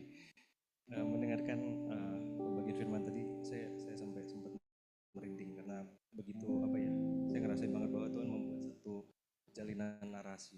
Jadi mudah-mudahan ini nggak ada repetisi yang terlalu membosankan ya. Tapi saya coba berbagi juga sambil kita menyiapkan hati kita untuk memberi buat Tuhan. Rooted in Progressivity. Tema besar kita bulan ini mengingatkan saya betapa personalnya panggilan untuk mendalami diskursus teologi dan biblika terkait progresivitas kekristenan. Sedemikian terserap saya dengan tema kontroversial ini hingga beberapa kali draft ini terpaksa saya revisi. Begitu banyak yang dirasakan dan dipikirkan, demikian besarnya frustasi sekaligus harapan yang dicurahkan.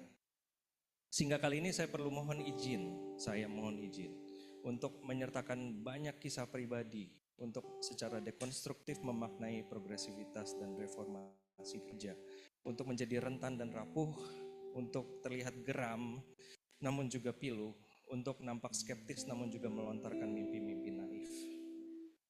Kurang lebih 3 tahun silam ketika masih menjadi jemaat sebuah gereja yang berbeda, saya menerima reshare artikel singkat yang ditulis oleh Dr. Walter Brueggemann yang berjudul Perpetual Shalom, Elisha's Gift for Naaman, untuk Naaman ya.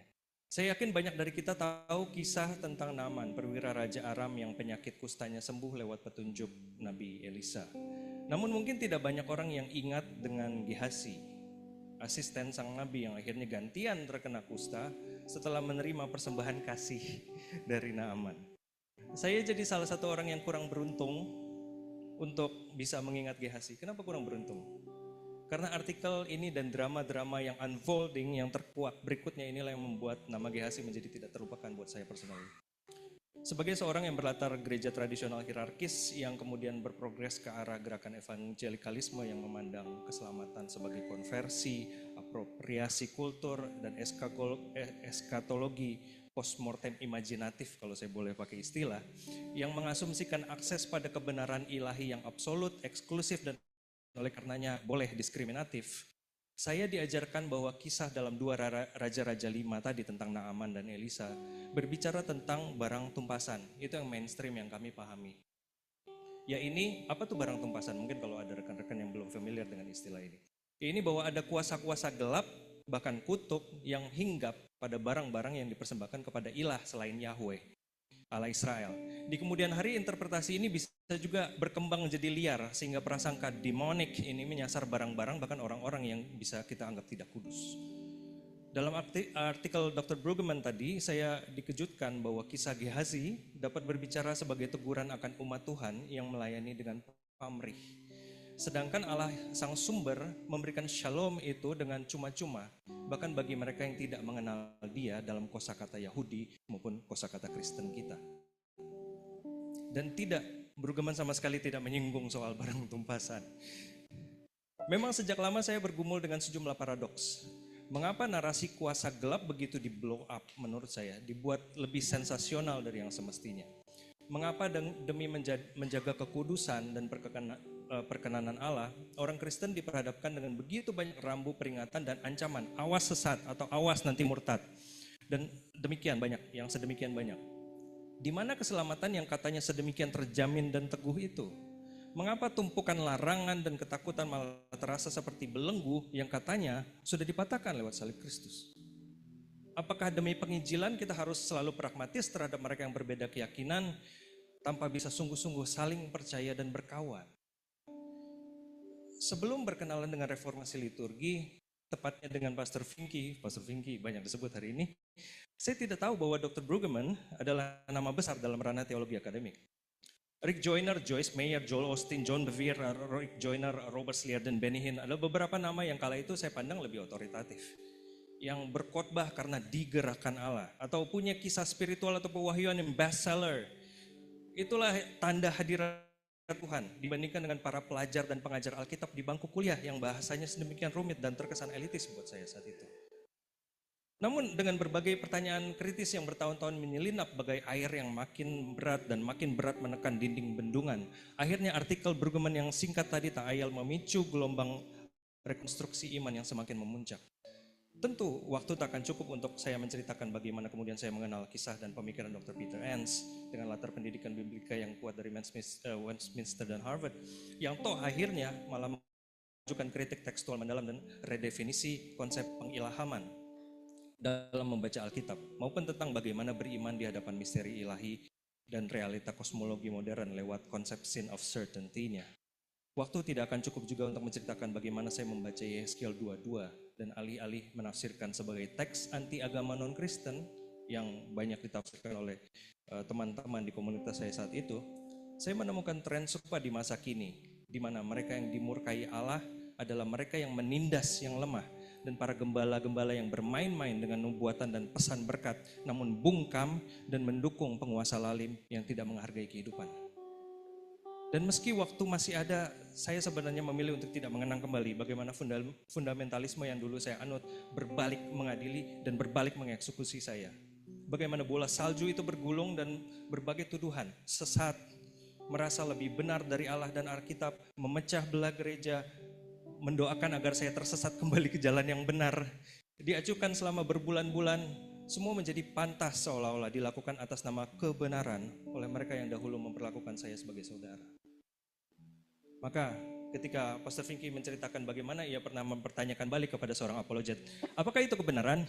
Sungguh, dalam hati saya berteriak, yes, let's go! Maka ketika Pastor CJ membagikan tentang konfesi Yeremia, dan membacakan ayat berikut ini, saya sempat menyembunyikan wajah dari layar Zoom dan sejenak menitikkan air mata. Yeremia 20 ayat 9. Bila aku berpikir, aku tak mau lagi mengingat dia dan tidak mau berbicara lagi demi namanya.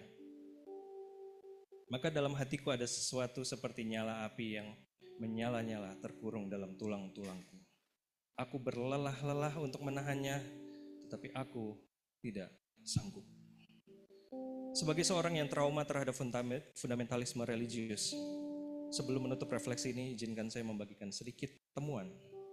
Ternyata kata progressivity yang dipakai di tema kita bulan ini, dan progressivism ada loh yang namanya progressivism, memiliki makna yang dalam. Dua kata ini memiliki makna yang dalam jika kita dialogkan dengan wacana etika Kristen. Progressivism berpandangan bahwa transformasi sosial dan kebaikan kualitas hidup manusia dapat dicapai dengan menekan atau melawan korupsi dan campur tangan korporasi yang terlalu banyak dalam perpolitikan. Sedangkan kata progressivity dalam wacana perpajakan bermakna seberapa besar pajak itu menyesuaikan pembebanannya terhadap besar harta yang dimiliki oleh wajib pajak. Dua definisi ini membawa kita pada sebuah kalimat yang diucapkan oleh Jacques Derrida, Bapak dekonstruksi modern. Dalam sebuah kuliah yang dibawakannya di sebuah universitas di New York, ia berkata bahwa inti dan jiwa dari dekonstruksi adalah keadilan. Dan hal yang tidak dapat terdekonstruksi lagi adalah keadilan. Maka Broken Saints, jika momen persembahan merupakan momen recommitment kita untuk membagikan hidup kita dalam misi Allah dalam Kristus bagi dunia, Kristus yang tidak lelah menambahkan satu lagi orang ke dalam kawanan, yang terus membangun jembatan ketika Judaisme kala itu membangun tembok. Allah yang menyambut Rut, perempuan Moab yang katanya terkutuk sampai selamanya, Roh Kudus yang menggerakkan Filipus membaptis sida-sida Ethiopia yang ambigu gendernya, memberikan sedikit berkat finansial yang dipercayakan Allah kepada kita hanyalah sebuah token kecil, namun berharga, yang perlu kita landasi dengan semangat hospitality atau keramah tamahan. Momen ini menantang kita, terlebih karena sebentar lagi masa Advent dan Natal.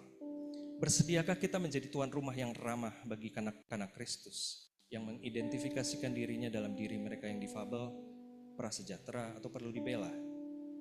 Namun selain itu pula, adakah hati dan iman kita cukup lapang menyambut mereka yang berbeda pandang, berbeda teologi, berbeda orientasi, mereka yang ragu, mereka yang memiliki trauma dan pertanyaan-pertanyaan valid mengenai iman dan misteri keselamatan Allah? Kiranya sama seperti Yesaya yang demikian bersyukur akan pengudusan yang diterimanya, kita juga dapat memberi harta dan hati sambil menanggapi panggilan Tuhan. Inilah aku, utuslah aku.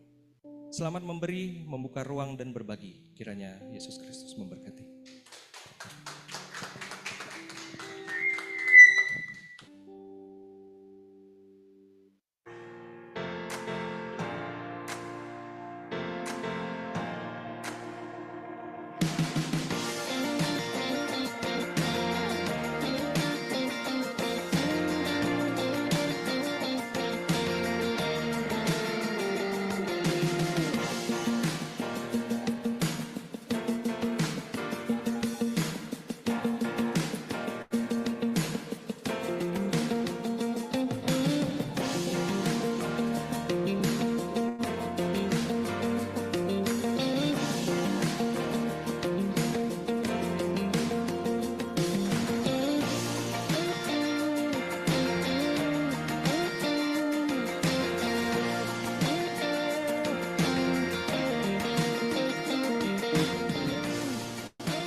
Testing. Oke. Untuk mengakhiri ibadah kita pada siang hari ini, ada satu kutipan dari pendeta GKI Pondok Indah, namanya Pak Yoas Adi Prasetya. Beliau bilang kayak begini, seharusnya tulisan selamat beribadah itu dipasang di pintu keluar gereja dan bukan waktu masuk gereja. Karena di luar gereja itu adalah waktunya kita beribadah. Jadi gambaran Tuhan, imago Dei-nya Tuhan bagi teman kantor kita, anak istri kita, bagi orang tua kita, mertua kita. Dan untuk bisa melihat semuanya itu, saya meredefinisi lagunya Om Robert dan Tante Lea. Menurut saya, karena saya nggak tahu mereka ciptaan lagu ini liriknya motifnya apa. Tapi setidaknya yang saya tahu begini, untuk kita bisa jadi alatnya Tuhan, kita harus minta belas kasihannya Tuhan. Nggak mungkin kita jadi alat Tuhan, tapi yang kita pikirin egonya kita. Nggak bisa. Untuk jadi alatnya Tuhan, kita harus minta belas kasihannya Tuhan. Dari belas kasihan inilah kita bisa melihat Kristus dalam diri seorang pengemis, dalam diri seorang homoseksual, dalam diri seorang yang termarginalkan, dalam diri seorang lesbian, apapun itu. Belas kasihan Tuhan itu yang akan menjamah dan memperkenalkan Kristus yang kita kenal buat mereka. Dan hari ini mari kita menyanyi sama-sama sebagai ungkapan, Tuhan jadikan aku alatmu, Tuhan berikanku belas kasihan, sehingga ketika aku keluar dari gereja ini, aku bisa beribadah buat Tuhan.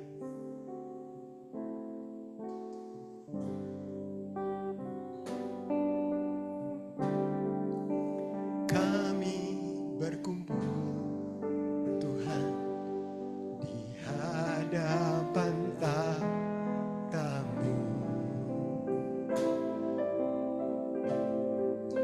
sujud menyembah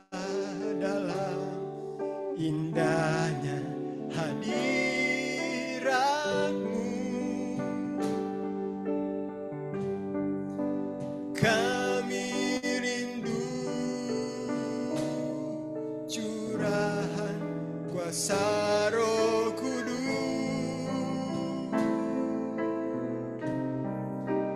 genapi firman-Mu, jadikan ku alat-Mu. Kami berkumpul Tuhan, kami berkumpul Tuhan di hadapan tata-Mu,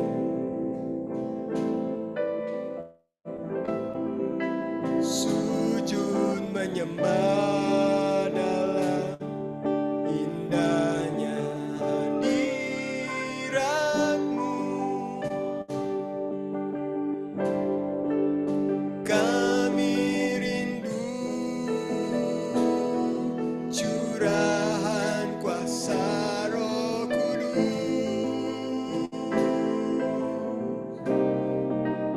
genapi firman-Mu, jadikan ku alat-Mu.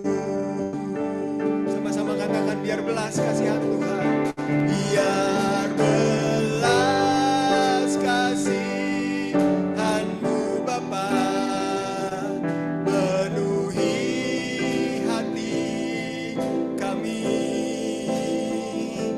curahkan kuasa Roh Kudus, api kemuliaan-Mu membakar hati yang rindu untuk melayani-Mu sampai seluruh bumi ini, sampai seluruh negeri ini dipenuhi api kemuliaan. Biar belas kasihan-Mu Bapa. Kita bangkit berdiri semua. Biar belas kasihan-Mu Bapa penuhi hati kami, curahkan kuasa Roh Kudus, api kemuliaan-Mu membakar hati yang rindu untuk melayani-Mu sampai seluruh bumi ini, sampai seluruh negeri ini dipenuhi api kemuliaan-Mu. Sekali lagi sama-sama bilang, biar belas kasihan-Mu, biar belas kasihan-Mu Bapa penuhi hati kami, curahkan Tuhan, curahkan kuasa Roh Kudus, api kemuliaan-Mu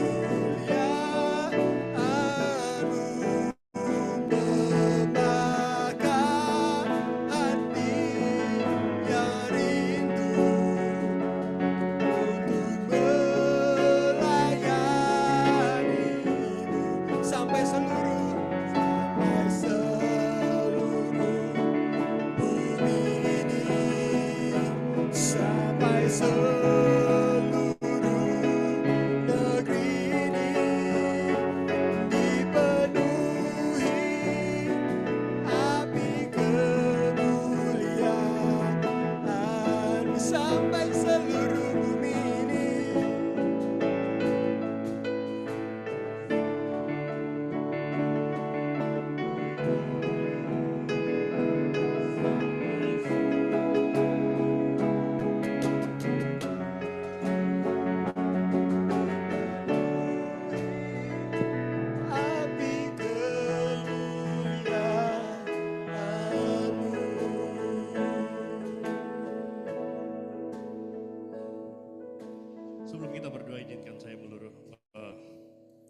respon sedikit gitu ya.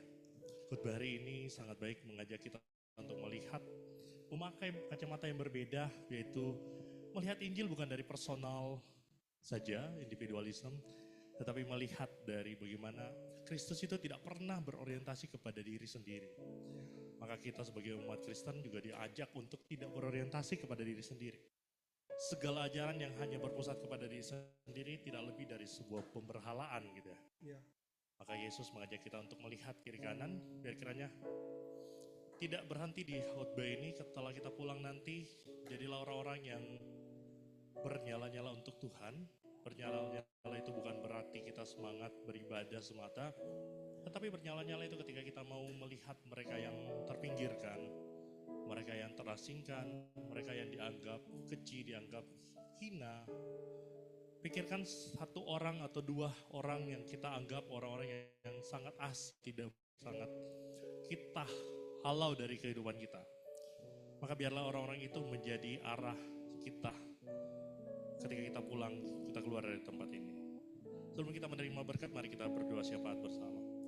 Kami bersyukur ya Tuhan buat kesempatan hari ini, kami ada di tempat ini semua karena kebaikan Tuhan. Tuhan mengajar kami untuk melihat jauh lebih daripada diri kami sendiri, melihat bahwa kasih itu bukan tentang diri sendiri, tetapi kasih adalah sesuatu yang membebaskan, mengajak kami melihat kepada orang-orang yang terpinggirkan, siapapun itu mereka yang mungkin secara gender kami diskriminasi, mereka yang mungkin secara ekonomi juga terpinggirkan, mereka yang mungkin kami abaikan, mereka mungkin ada di sekitar kami sehari-hari, namun karena kami tidak menjadi ruang aman, maka mereka tidak berani terbuka terhadap kami. Karena itu biar kiranya hati kami mengarah kepada mereka ya Tuhan. Kami berdoa juga buat kesempatan hari ini untuk saudari kami Leni dan keluarga besarnya yang ditinggalkan oleh Pak tuanya Leni. Biar kiranya Tuhan memberikan kasih dan penghiburan-Mu, sehingga momen duka bukan hanya menjadi momen yang tempat mereka untuk menangis semata, tetapi di dalam tangisan itu mereka boleh mengalami perjumpaan pribadi dengan Tuhan Yesus. Allah yang meratap bersama dengan mereka juga boleh ditemukan di momen duka ini.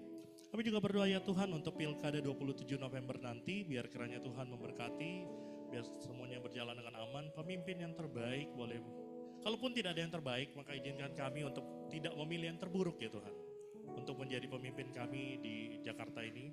Hingga Tuhan maupun di seluruh daerah di Indonesia, sehingga Tuhan kami boleh melihat ada kesejahteraan, ada keadilan sosial boleh terbangun, boleh diselenggarakan oleh pemimpin-pemimpin kami. Dan kiranya kami sebagai orang Kristen tidak hanya pasif dan menonton, namun aktif di dalam keterlibatan politis sehari-hari melalui kebaikan-kebaikan yang boleh kami hadirkan sehari-hari. Kami juga berdoa untuk gereja kami ini Tuhan, gereja kecil di mana kami dengan bebas menyuarakan kebenaran firman Tuhan, gereja kecil di mana kami dengan bebas untuk menyuarakan inklusivisme, penerimaan kepada mereka yang terasingkan, gereja kecil di mana tidak ada yang paling berdosa, kami semua sama-sama berdosa, semuanya adalah orang-orang yang dikuruskan oleh Tuhan. Di dalam gereja kecil kami ini biar kiranya ada pertumbuhan secara kualitas dan kuantitas, kami boleh lihat. Biar kiranya Tuhan ada semakin banyak orang yang juga yang boleh datang dan mendengar firman Tuhan. Walaupun kami tahu mungkin khotbah di sini berat, mungkin di tempat ini juga ada keseriusan di mana Tuhan, firman Tuhan mau dibaca secara bertanggung jawab. Karena itu biar kiranya Tuhan secara kualitas dan kuantitas untuk RLC boleh berjalan ke depannya ya Tuhan. Percayakanlah kami lebih, karena kami mau lebih lagi menerima tanggung jawab daripada Tuhan. Dan berkatilah setiap kami ya Tuhan. Mari angkat tanganmu dan terimalah berkat Tuhan.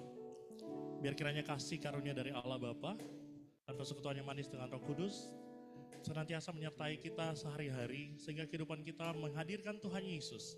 Melalui kehidupan kita sehari-hari, kita boleh terarah kepada mereka yang terasingkan, sehingga kehidupan kita semua menjadi kehidupan yang membawa banyak orang kepada Kristus dan membawa Kristus kepada banyak orang. Dari hari ini sampai selama-lamanya. Saya percaya sama-sama katakan amin. Silakan duduk kembali, ibadah kita sudah selesai. Saya menyambut yang baru datang juga ya. Halo, ada. Boleh silakan disambut.